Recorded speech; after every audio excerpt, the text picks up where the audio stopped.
Hey, I recently got a question about using weed to manage your anxiety. This is from a young person. I don't know if they're over 18 or over 21. They didn't share that with me, but had a question for me about that. And I thought this is a good time to hop on here and explain what my concerns are about this. So here's the deal. I totally understand why somebody with severe anxiety would look for any way to cope with it they can. And this seems, for some people, like a great way to cope. It is not without risk. Aside from the concerns about dependency and habit forming and all of that, my biggest concern is that it raises your risk of developing a psychotic disorder. There's a lot of research about that. Let me know if you want me to put some in the notes. In fact, I'll just put some in the notes anyway. But basically, the more often you use and the younger you use, the greater your risk of developing a psychotic disorder. And they think this is because growing brains are just more vulnerable. But there's some other things that are kind of confusing too. And we're getting more research about this because people are using more. And so there will be developing information coming out. But part of it is younger people are more likely, I think it's between like 16 and 35 when you're likely to have your first psychotic break, if you are going to develop a psychotic disorder of any kind.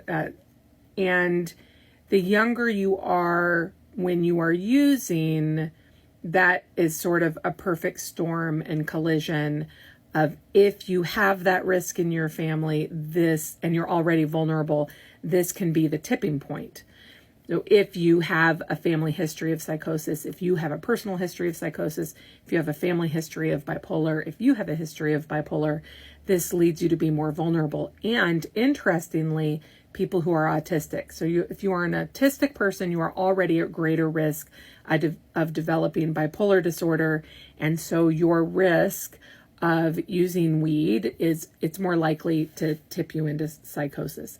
I don't have hard numbers. I can't look in a crystal ball and say it's going to happen to you or to your friend or whatever. I just want to let you know about this so that you can take care of each other and take care of yourself.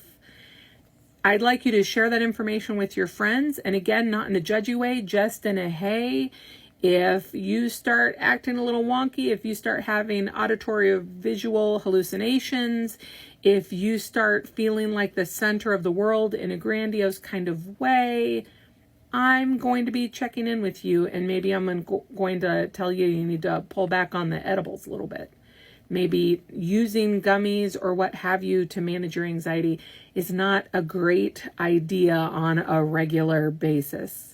Again, no moral judgment. I appreciate severe anxiety is hard to deal with, and many of us are just looking for whatever way we can manage it we can.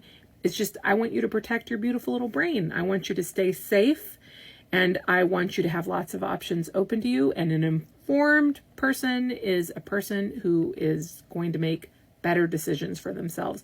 Anyway, I'll put some of that research in my little comment section if you want to look it up and read it yourself.